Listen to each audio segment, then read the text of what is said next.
आज के इस वीडियो में हम बात करेंगे लेबोरेटरी क्वालिटी कंट्रोल के बारे में। इस टॉपिक पे मैंने इंग्लिश में भी वीडियो बनाया हुआ है। आप मेरे चैनल की प्लेलिस्ट में चेक कर सकते हैं। ये हिंदी में वीडियो मैंने खास अपने एक व्यूअर के रिक्वेस्ट पे बनाया है। उन्होंने मुझे रिक्वेस्ट भेजी थी कि मैं ये टॉपिक हिंदी में समझाऊं। इस वीडियो में हम क्या क्या सीखेंगे, क्वालिटी कंट्रोल क्या होता है, टाइप्स क्या होते हैं क्वालिटी कंट्रोल के, जैसे कि internal quality control, external quality control. ये क्वालिटी कंट्रोल हम किस तरह से लेबोरेटरी में इम्प्लीमेंट करते हैं और उसका इम्पोर्टेंस क्या होता है लेबोरेटरी में। क्वालिटी कंट्रोल से रिलेटेड स्टैटिस्टिक्स क्या होती है, उसका क्या इम्पोर्टेंस होता है। लेवी जेनिंग्स चार्ट क्या है, उसे किस तरह से इवेल्युएट किया जाता है एरर डिटेक्शन के लिए। वेस्टगार्ड रूल्स क्या होते हैं और उन रूल्स का क्या इम्पोर्टेंस होता है, ये सब हम लेबोरेटरी क्वालिटी कंट्रोल के वीडियो में सीखेंगे। क्लिनिकल लेबोरेटरी का काम क्या होता है, पेशेंट सैंपल पे टेस्ट लगाना। पेशेंट सैंपल कई तरह के हो सकते हैं, जैसे blood sample, urine sample, CSF sample और एनी बॉडी फ्लूइड सैंपल। वो सैंपल पे हम डिफरेंट टाइप्स के एनालाइट का कॉन्सेंट्रेशन फाइंड आउट करते हैं। तो ये सब होता है लेबोरेटरी का काम। वो किस तरह से होता है, उसका पाथ ऑफ वर्क फ्लो किस तरह से होता है। सबसे पहले होता है सैंपल कलेक्शन। हम पेशेंट का सैंपल कलेक्शन करते हैं। सैंपल ट्रांसपोर्ट, अगर सैंपल कलेक्शन लेबोरेटरी में नहीं हो रहा है, किसी दूसरी जगह पे हो रहा है, तो वहां से लेबोरेटरी तक लाने के लिए जो प्रक्रिया होती है उसे बोलते हैं सैंपल ट्रांसपोर्ट। फिर सैंपल रिसिप्ट, लेबोरेटरी में सैंपल किस तरह से रिसीव होता है। तो ये जो तीन स्टेजेस है, sample collection, sample transport, sample receipt, इसको बोलते हैं हम प्री एनालिटिकल फेज। और मोस्ट ऑफ द एरर्स जो होते हैं लेबोरेटरी में वो प्री एनालिटिकल फेज में होते हैं, अबाउट 70%। इसलिए ये जो प्री एनालिटिकल फेज होती है उसके कई तरह के गाइडलाइंस होते हैं कि किस तरह से सैंपल कलेक्ट किया जाए, किस तरह से वो ट्रांसपोर्ट हो और रिसिप्ट में किस तरह की गलतियां ना हो, सही पेशेंट का नाम सही सैंपल पे लगा हो, कोई पे मिसलेबल ना हो। ये सब चीजें होती है प्री एनालिटिकल फेज में। फिर सैंपल आने के बाद में हम उसे क्या करते हैं, एनालाइजर पे प्रोसेस करते हैं, तो एनालिटिकल मेजरमेंट करते हैं, तो उसको बोलते हैं एनालिटिकल फेज। ये होता है सेकेंड फेज। फिर एनालिटिकल मेजरमेंट करने के बाद में हमें रिजल्ट मिलेगा, तो हम वो रिजल्ट को लिखते हैं, रिपोर्ट बनाते हैं, फिर रिपोर्ट डिस्पैच करते हैं। तो ये प्रोसेस होता है आफ्टर द एनालिसिस, इसलिए उसको बोलते हैं पोस्ट एनालिटिकल फेज।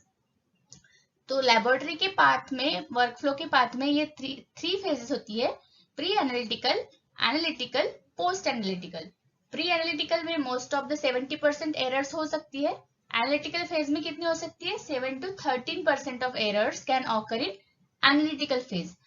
तो ऐसा कौन सा सिस्टम है जो एनालिटिकल फेज को मॉनिटर करता है, उसको इवेल्युएट करता है, उसके एरर डिटेक्ट करता है और फिर उसको किस तरह से ट्रबल शूट किया जाए, इस पे वो एक हमें इंश्योर करता है, गाइडलाइंस देता है, तो उसे बोलते हैं क्वालिटी कंट्रोल। क्वालिटी कंट्रोल एक ऐसा प्रोसेस है जो एनालिटिकल फेज को, एनालिटिकल प्रोसेसेस को मॉनिटर करता है, उसको इवेल्युएट करता है, ताकि हमें एक्यूरेट और रिलायबल रिजल्ट्स मिले। ये क्वालिटी कंट्रोल एक पार्ट होता है, कंपोनेंट होता है क्वालिटी एश्योरेंस का। दोनों में क्या डिफरेंस है, क्वालिटी कंट्रोल ये डिफरेंट है from quality assurance. Quality assurance ensures and monitors three phases, जैसे कि क्वालिटी एश्योरेंस जो है वो मॉनिटर करेगा प्री एनालिटिकल को भी और पोस्ट एनालिटिकल फेज को भी वो मॉनिटर करता है। तो वो एक ब्रॉडर टर्म है, क्वालिटी कंट्रोल से एक ब्रॉडर टर्म है क्वालिटी एश्योरेंस।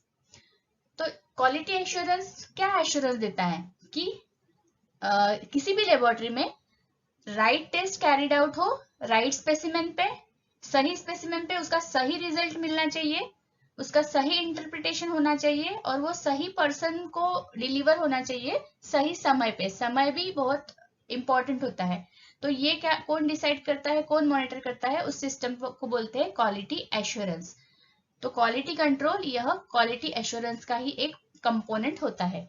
और ये जो क्वालिटी कंट्रोल है, क्वालिटी एश्योरेंस है, ये किसके कंपोनेंट होते हैं, ये कंपोनेंट होते हैं पूरे टोटल क्वालिटी मैनेजमेंट के। टोटल क्वालिटी मैनेजमेंट में सब कुछ आता है, जैसे कि मैनेजमेंट जो भी है उस तरह सब कुछ उसमें आएगा, जैसे कि प्रोसीजर्स है, सब प्रोसेसेस है, improvement plan, strategies, organisational structure, everything comes in the total quality management. Then comes quality assurance which includes quality control. तो ये होता है लेबोरेटरी का पाथ ऑफ वर्क फ्लो. तो क्वालिटी कंट्रोल क्या होता है? Quality control is a statistical process which evaluates and monitor the analytical phase. मतलब कि ये एक ऐसा statistical process है. उसे statistical process इसलिए बोलते हैं कि हम ये quality control जब implement करते हैं तो हम statistical tool use करते हैं, इसलिए इसे बोलते हैं statistical process. Quality control को statistical quality control भी कहा जाता है. तो to monitor and evaluate analytical phase to ensure accurate and reliable result. तो हमें क्या चाहिए? एक्यूरेट रिजल्ट चाहिए जो सही हो और प्रेसाइज हो, रिलायबल हो. तो ये इंपॉर्टेंट होता है क्वालिटी कंट्रोल का इंपॉर्टेंस, कि वो हमें इंश्योर करता है कि हमें एक्यूरेट और प्रेसाइज रिलायबल रिजल्ट्स मिले और हम एरर्स को डिटेक्ट कर सके और उनको दूर कर सके. तो क्या ऑब्जेक्टिव्स है? क्वालिटी कंट्रोल क्यों इंपॉर्टेंट है? वो हमें इंश्योर करता है कि हमें एक्यूरेट, रिलायबल टेस्ट रिजल्ट मिले पेशेंट के सैंपल पे. वो हमें क्यों चाहिए accurate and reliable? To support provision of high quality health care. कि अगर हमारे पेशेंट के सब जो टेस्ट रिपोर्ट्स है वो एक्यूरेट एंड रिलायबल रहे तो ही पेशेंट को हाई क्वालिटी हेल्थ केयर मिल सकती है. कैसे? सही रिपोर्ट्स रहेंगे तो सही डायग्नोसिस होगा, सही डायग्नोसिस होगा तो ही उसको सही ट्रीटमेंट मिलेगा. तो उस तरह से हम क्या करते हैं? हम पेशेंट की मॉर्बिडिटी और मोर्टिलिटी कम करने में हेल्प कर सकते हैं. तो लेबोरेटरी का बहुत बड़ा महत्व होता है पेशेंट केयर में. दूसरा है कि एंश्योर क्रेडिबिलिटी ऑफ लेबोरेटरी. मतलब कोई लेबोरेटरी अगर सही रिजल्ट्स दे रही है तो वो एक क्रेडिबिलिटी होती है वो लेबोरेटरी की, कि ये लेबोरेटरी अच्छी है, तो एंश्योर करती है. Generate confidence in the lab results. किसी लेबोरेटरी के रिजल्ट्स अगर सही होते हैं, वो सही पेशेंट्स के डायग्नोसिस में हेल्प करते हैं, तो वो लेबोरेटरी पे कॉन्फिडेंस जनरेट होता है कि ये लेबोरेटरी सही रिजल्ट्स देती है. To give laboratory staff confidence in their methods. अगर हमारे लेबोरेटरी में हम सही रिजल्ट्स दे रहे हैं और हमारे जो कंज्यूमर्स होते हैं, तो लेबोरेटरी के कंज्यूमर्स कौन हुए? पेशेंट और फिजिशियन. जो फिजिशियन वो रिपोर्ट्स के सहारे अपना डायग्नोसिस करते हैं, पेशेंट का प्रोग्नोसिस बताते हैं और उसका ट्रीटमेंट का मॉनिटरिंग करते हैं. तो ये सब चीजें अगर सही जाए तो हमें भी लेबोरेटरी में काम करके हमारे स्टाफ को कॉन्फिडेंस मिलता है कि हम जो भी कर रहे हैं वो एक एक्यूरेट और हम रिलायबल रिजल्ट दे पा रहे हैं एंड हम पेशेंट केयर में अपना योगदान दे रहे हैं. तो ये सब क्वालिटी कंट्रोल्स के ऑब्जेक्टिव्स होते हैं. क्वालिटी कंट्रोल के टाइप्स के बारे में समझने के पहले हम पहले कुछ बेसिक टर्मिनोलॉजीज के बारे में बात करेंगे. जैसे हम बार बार कह रहे हैं कि the patient result should be accurate and reliable, precise. तो ये एक्यूरेसी, प्रेसिजन, ये क्या होता है? तो एक्यूरेसी क्या होती है? मतलब कि how correct your result is. आपका जो रिजल्ट आया हुआ है वो कितना करेक्ट है. तो कैसे पता चलेगा? एक एक्चुअल वैल्यू रहेगी, पर मतलब ट्रू वैल्यू रहेगी, उसके कितना आसपास आपका रिजल्ट आया है, उससे आप पता कर सकते हैं कि कितना एक्यूरेट है. फॉर एग्जाम्पल इस पिक्चर में आप देख सकते हैं कि ये एक्चुअल वैल्यू है और सभी डार्ट उसको हिट कर रहे हैं, बुलसाई को. मतलब कि all the results are accurate. तो ये जो एक्यूरेट होता है उसकी डेफिनेशन है closeness of a result to the actual value. Actual value is called as true value. मतलब जो सही मायने में उसमें है. फॉर एग्जाम्पल किसी का ब्लड ग्लूकोज कॉन्सेंट्रेशन है 100 मिलीग्राम पर डेसीलीटर और हमारा उसके एकदम क्लोज आ रहा है 98, 99, तो वो क्लोज है एक्चुअल वैल्यू से, तो उसको हम बोलेंगे हमारा रिजल्ट एक्यूरेट है. और अगर वो एक्यूरेट नहीं है, ऐसे डेविएट हो रहा है जो ट्रू वैल्यू से, 80 आ रहा है, 110 आ रहा है, तो उसको बोलते हैं इनएक्यूरेसी. मतलब lack of accuracy is called as inaccuracy. उससे बायस भी कहा जाता है. और जो ये इनएक्यूरेसी है, it is a measure of systematic error. ये जो टाइप्स ऑफ एरर हम बाद में पढ़ने वाले हैं. तो फिलहाल accuracy is closeness of a result to the actual value, that is true value. Precision क्या होता है? Precision is synonymous with the reliability. Reliable result means precise result. How disperse the values are. मतलब कि जो भी हमारे result आते हैं वो एक दूसरे के रिलेशन में कितने डिस्पर्स है.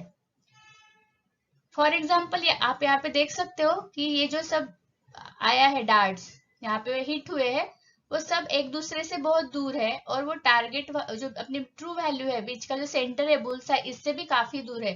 तो यहाँ पे हमारे रिजल्ट ना एक्यूरेट है ना प्रेसाइज है।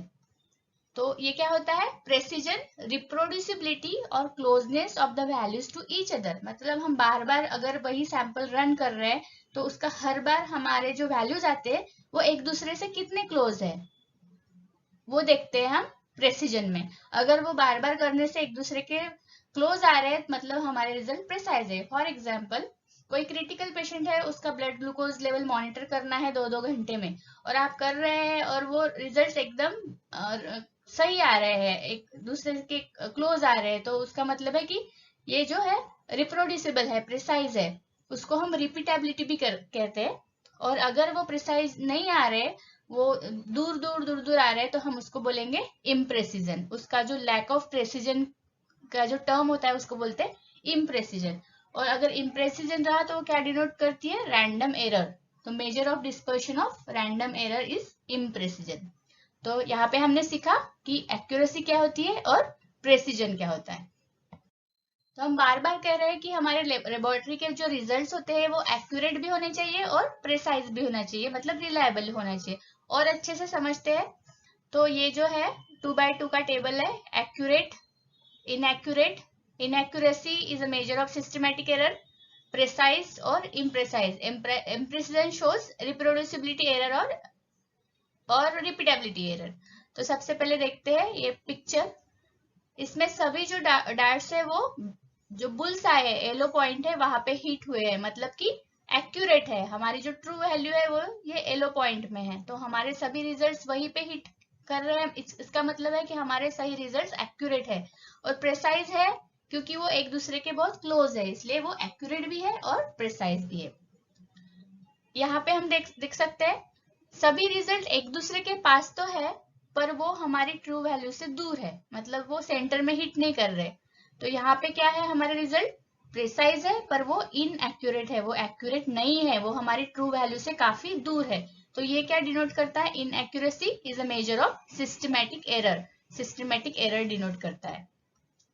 फिर यहाँ पे हम देख सकते हैं कि हमारे जो रिजल्ट्स है कुछ हमारे येलो रीजन में है, कुछ रेड, मतलब कि ट्रू वैल्यू के आसपास है। तो हम बोल सकते हैं कि हमारे रिजल्ट्स एक्यूरेट तो है पर एक दूसरे से काफी दूर है, तो इम्प्रिसाइज है।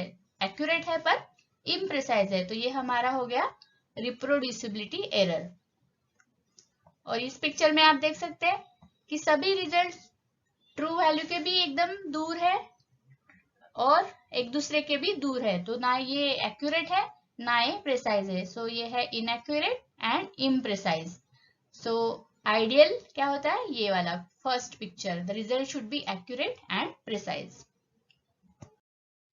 अगले वीडियो में हम टाइप्स ऑफ एनालिटिकल एरर्स पे बात करेंगे, जो कि रैंडम एरर्स और सिस्टमैटिक एरर्स होते हैं। तो वो क्यों होते हैं, उनके कॉजेस क्या होते हैं, इसके बारे में हम बात करेंगे।